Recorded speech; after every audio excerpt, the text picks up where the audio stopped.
Bienvenidos a un nuevo video.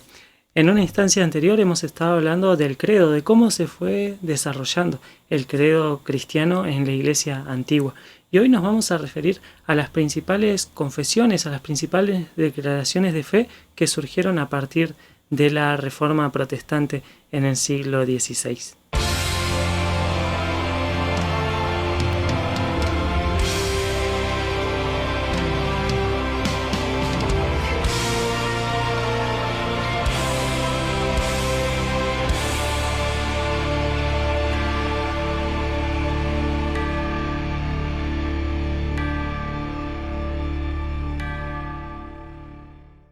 La confesión ha sido un elemento constitutivo del cristianismo desde sus inicios. El cristianismo se diferenció del judaísmo por una confesión, por una declaración, que Jesucristo es el Señor. Es así que el cristianismo en sus inicios fue resumiendo sus creencias en estas fórmulas confesionales. A tal punto que a aquellos cristianos que no negaban su fe ante las persecuciones y que muchas veces eran muertos a causa de eso, se los denominó mártires. La palabra mártir proviene del griego martureo y significa literalmente confesar o declarar. El mártir entonces era un cristiano que confesaba serlo. Más adelante en el tiempo, ante las acusaciones y los rumores contra el cristianismo por un lado y ante las herejías por otro, se desarrolló lo que conocemos como la regla de fe, un conjunto de las principales creencias cristianas, a partir de lo cual con el tiempo se desarrolló lo que conocemos como el credo y que hemos hablado de eso en el video anterior, fórmulas concisas de conceptos teológicos principales en el cristianismo. Los credos eran confesiones o declaraciones de fe, al igual que, por ejemplo, la definición de Calcedonia, que técnicamente no es un credo, sino más bien una confesión de fe propiamente dicha, y comienza diciendo: todos nosotros a una voz confesamos a nuestro Señor Jesucristo, y luego comienza un documento mucho más amplio.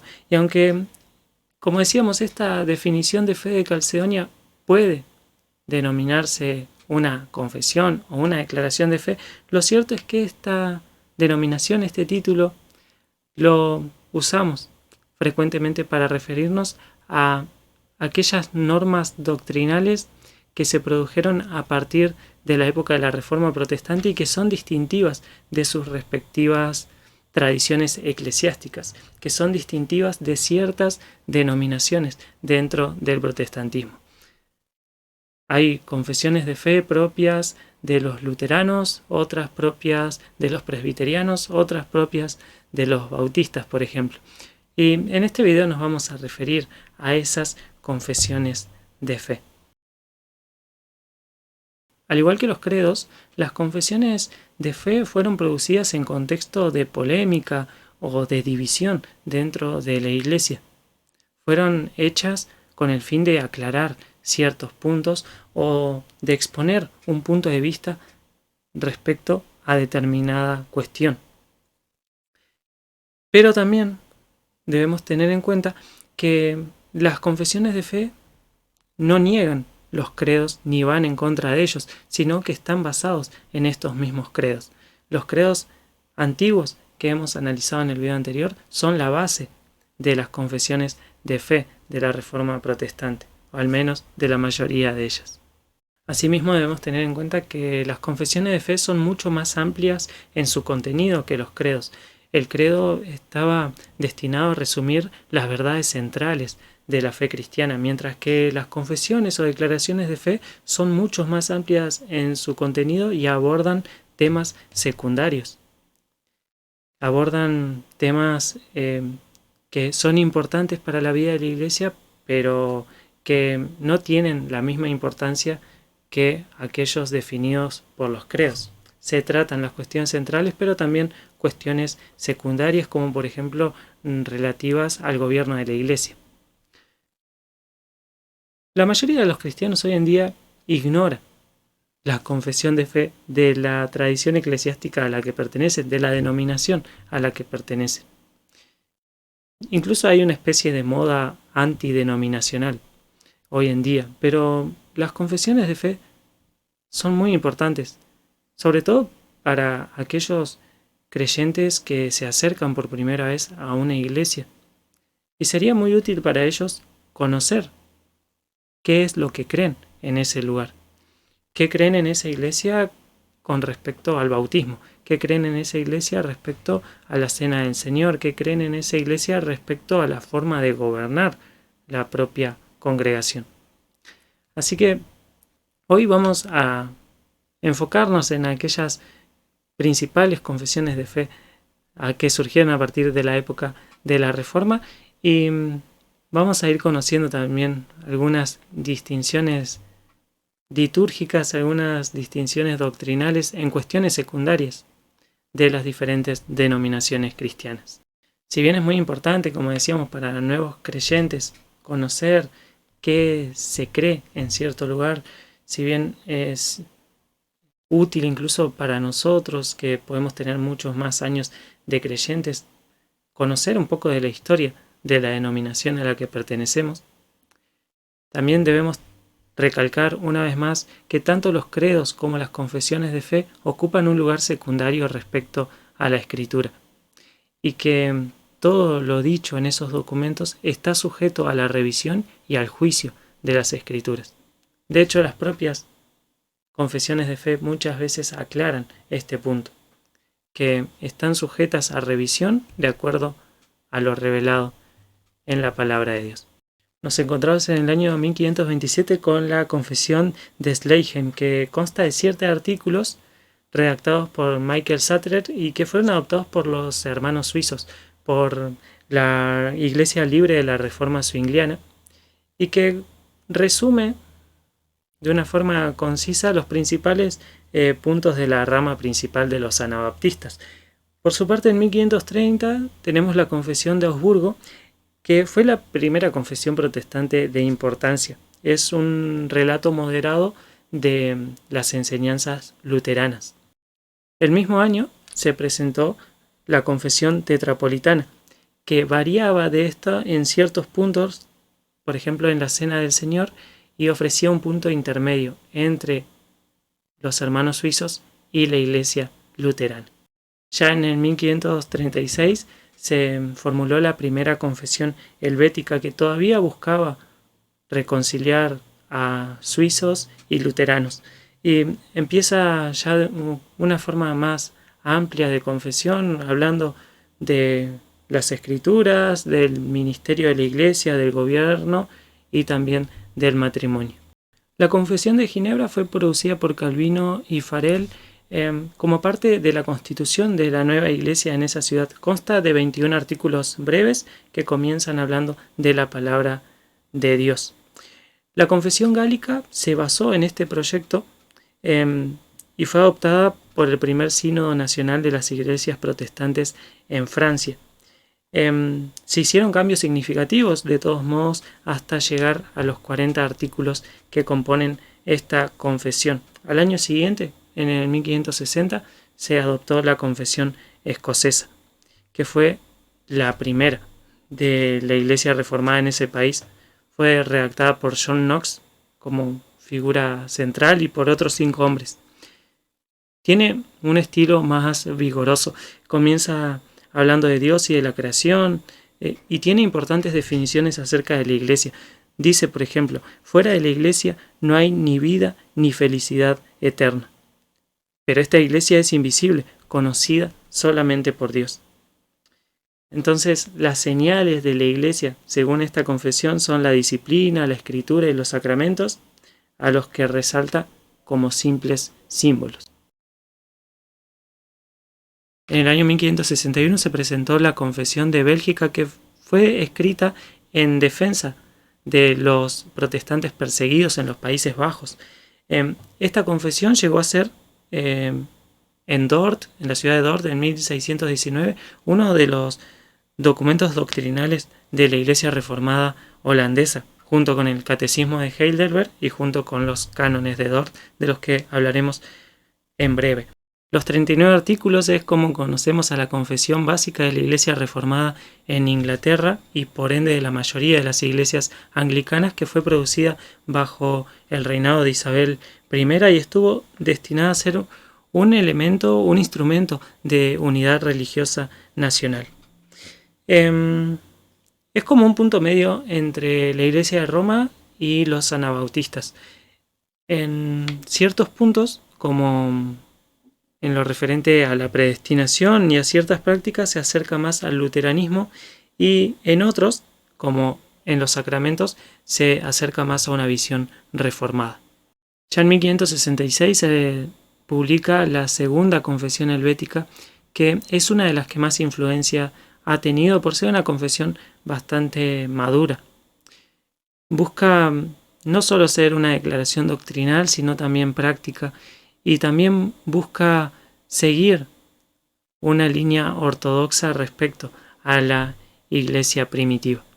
En 1580 nos encontramos con la fórmula de concordia, que más que una confesión de fe es un conjunto de todos los documentos doctrinales que han sido generalmente aceptados por el luteranismo. Ya en el siglo XVII nos encontramos con los cánones de Dort, un documento publicado por un sínodo que se realizó en esa ciudad holandesa en respuesta a una controversia sobre la participación de la soberanía divina en la salvación. Era la posición de un grupo disidente a los que conocemos como arminianos, pero que en aquel entonces se los conocía como remonstrantes, ya que años antes habían publicado un documento llamado Remonstrantia, en el que exponían 5 puntos de disidencia respecto a la enseñanza ortodoxa protestante sobre la participación de Dios en la salvación. Es así que, basado en esos 5 puntos de controversia, los cánones de Dort responden afirmando la ortodoxia reformada respecto a la salvación, y es a partir de ahí que se comienza a hablar de los 5 puntos del calvinismo, de lo que también se conoce como tulip. Pero, sin embargo, debemos notar que esto se realizó mucho tiempo después de Calvino. Calvino ya estaba muerto cuando se comienza a hablar de los 5 puntos del calvinismo. También hay que tener en cuenta que esos 5 puntos no surgen de la doctrina de Calvino, sino que pueden remontarse 1000 años antes a Agustín de Hipona, y que pueden remontarse a las propias escrituras. Llegamos al año 1646 y nos encontramos con la Confesión de Fe de Westminster, la confesión más importante de la Reforma y la post-Reforma protestante. Una exposición sistemática de la ortodoxia reformada, de un carácter muy amplio, pero también muy preciso en todas sus declaraciones.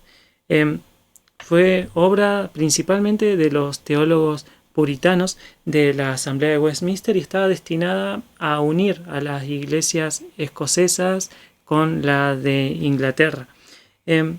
Se puede ver una exposición clara de la teología reformada clásica. Tiene un fuerte énfasis en las relaciones de pacto.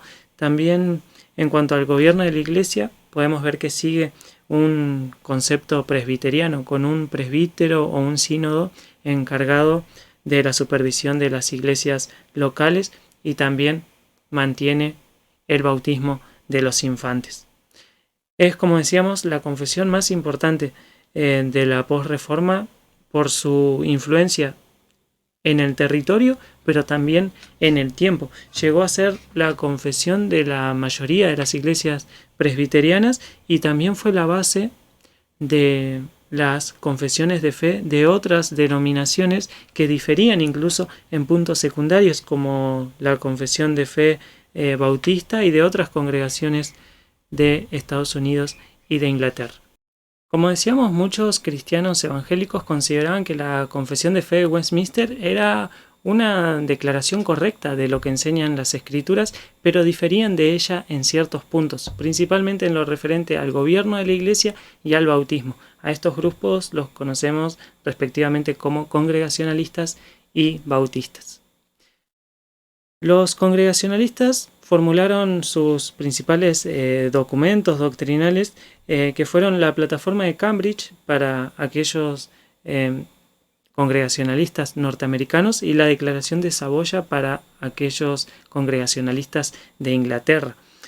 Doctrinalmente reprodujeron la Confesión de Westminster, pero con los cambios necesarios para adoptarla al gobierno de la Iglesia propio de los congregacionalistas, es decir, que en vez de un presbítero o un sínodo encargado de supervisar a las iglesias locales, los congregacionalistas defendían que cada iglesia local debía gobernarse a sí misma. Por su parte, los bautistas publicaron la Confesión de Londres de 1677, también conocida como Confesión de Filadelfia, que también mantiene en todo la Confesión de Westminster, salvo en la cuestión del bautismo, donde en vez de considerar el bautismo de los bebés, se considera solo el bautismo de los creyentes, es decir, solo de aquellos que confiesan fe en Jesucristo. Una segunda confesión de Londres fue realizada en 1689, al finalizar la persecución por parte del gobierno hacia las iglesias protestantes. En resumen, podemos decir que la Confesión de Fe de Westminster puso los principios fundamentales de la doctrina. La Declaración de Saboya aportó lo suyo respecto a la cuestión eclesiástica, al gobierno de la Iglesia, y la Confesión de Londres estableció lo defendido por los bautistas en cuanto al bautismo de los creyentes. Entonces, en esta segunda Confesión de Londres, todo lo dicho se incorpora con las correcciones necesarias acerca del bautismo y la cena del Señor. Estas fueron las principales confesiones de fe desarrolladas entre el siglo XVI y el siglo XVII, en la época de la Reforma Protestante y los años siguientes, y también fueron la base del catecismo. Todavía tengo que leer y estudiar el catecismo diariamente, decía Martín Lutero. Sin embargo, no puedo dominarlo como quisiera, mas tengo que seguir siendo niño y discípulo del catecismo, y lo hago con gusto.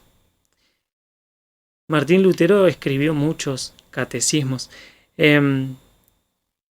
principalmente en respuesta a la ignorancia espiritual de su época, de esa ignorancia que encontró en Sajonia. Para él un catecismo era una respuesta clara, una respuesta concisa a los elementos fundamentales de la fe cristiana. Un catecismo está formulado en preguntas y respuestas. Justamente esa era la forma de instrucción. Ya desde los primeros días el cristianismo se ocupaba en instruir a los nuevos creyentes, a los niños en la fe, y también de nutrir a sus miembros.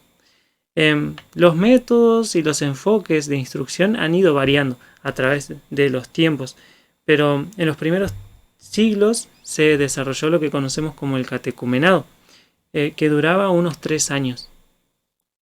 Catecumenado viene de la raíz de repetir una enseñanza, justamente, y es la misma base que toma el catecismo. Aquel catecumenado que duraba 3 años en preparación para el bautismo era una enseñanza muy cuidadosa y que iba acompañada de la evaluación de la vida de aquel candidato al bautismo.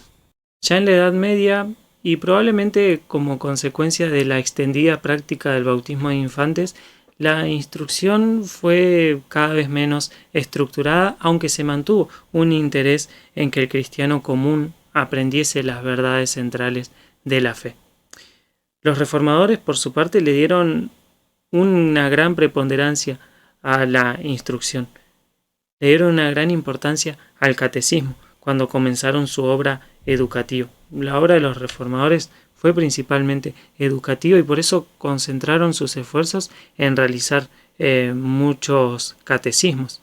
El catecismo no era solo para niños, sino que estaba destinado a la comprensión básica doctrinal de todos los creyentes. Fue así que en épocas de la Reforma Protestante, entre los siglos XVI y siglo XVII, se compusieron miles de manuales de instrucción que conocemos comúnmente como catecismos. En la Iglesia Católica Romana también, por ejemplo, el catecismo del jesuita Peter Canisius fue usado ampliamente por los laicos y sobre todo el catecismo del Concilio de Trento fue mucho más popular entre los sacerdotes y todavía sigue siendo usado entre los católicos romanos. Entre los catecismos protestantes hay algunos que son dignos de una mención especial, como el Catecismo de la Iglesia de Ginebra, que fue compuesto por Juan Calvino y que fue muy influyente en su época. La mayoría de los catecismos hasta entonces comenzaban hablando de la ley. Sin embargo, Calvino empezó hablando de la fe, que la consideraba la regla de vida para los cristianos. Sin embargo, tal vez la obra más importante en este sentido en los primeros años de la Reforma fue el Catecismo de Heidelberg, que suelo citar mucho en los videos de teología sistemática, si te das cuenta. Tiene una teología sacramental claramente reformada, pero principalmente trata de mediar entre la enseñanza luterana y la enseñanza reformada. Sigue siendo muy utilizada hoy en día por las iglesias reformadas de la tradición holandesa, como decíamos, junto con los cánones de Dort. Me gusta mucho el catecismo de Heidelberg porque tiene un estilo claro, pero también un contenido muy profundo. Otro catecismo muy famoso fue el redactado por el puritano William Perkins, denominado el fundamento de la religión cristiana. Pero sin duda, el catecismo protestante más importante fue el Catecismo Menor de Westminster, que además de explicar la ley, de explicar los sacramentos, el Padre Nuestro, contiene una sección introductoria acerca de Dios, acerca de los sacramentos, de los pactos. Presenta la historia de la redención de una forma muy estructurada y está sistematizada en una forma lógica, a través de preguntas y respuestas que son muy precisas. Después de la Confesión de Westminster se realizaron dos catecismos, uno que se conoce como el Catecismo Mayor, que es para un estudio teológico más profundo, pero el más popular fue el Catecismo Menor, que sigue los mismos puntos pero con respuestas mucho más sencillas, mucho más concisas, y que fue redactado para ser usado no solo en la iglesia sino también por las propias familias, y fue el más famoso de todos. En ese Catecismo Menor de Westminster es que se basó también el Catecismo Bautista de 1695. El nombre original de este catecismo era Una breve instrucción en los principios de la religión cristiana, pero es mejor conocido como Catecismo Bautista. Consta de 90 preguntas y respuestas, y su propósito era entonces que decíamos recién: ayudar no solo a entender la Segunda Confesión de Fe de Londres, sino también ser un medio para que las familias pudieran aprender sus doctrinas. La intención de estos manuales de instrucción era que fuesen utilizados en la iglesia, en la escuela y en la familia, en el hogar, para que la congregación estuviese más nutrida a la hora de recibir un sermón y que ya tuviera un contexto doctrinal, un marco doctrinal a la hora de recibir el sermón. Los catecismos tienen un método dialogal, una pregunta y una respuesta a esa pregunta, y tenían ese sentido para favorecer también la conversación en estos lugares y hacer así más ameno el aprendizaje. El uso del catecismo ha ido perdiendo lugar en la instrucción de los creyentes, sobre todo en la iglesia protestante, en la iglesia evangélica. Los protestantes solemos muchas veces ver a la palabra catecismo como propia del catolicismo romano, porque ignoramos que la reforma protestante estuvo fundada en el uso del catecismo. Fue una herramienta fundamental para la reforma protestante, para la educación de los creyentes en la palabra de Dios. Y es por eso que en los próximos videos estaremos estudiando juntos el catecismo bautista.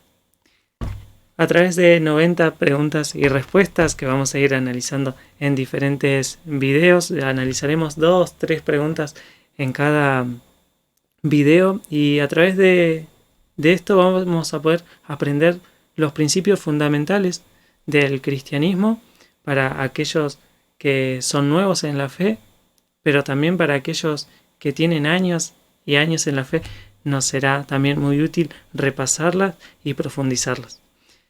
Estaremos basándonos en el Catecismo Bautista porque, sabes, yo pertenezco a la Iglesia Bautista. También haremos mucha referencia a la Confesión Bautista de Londres, pero asimismo, como te he dicho, suelo usar mucho también el Catecismo de Heidelberg, la Confesión de Fe de Westminster, muchos otros documentos que nos ayudarán a profundizar más estos temas. Así que, si te interesa, suscríbete al canal, activa la campanita, que Dios te está mirando.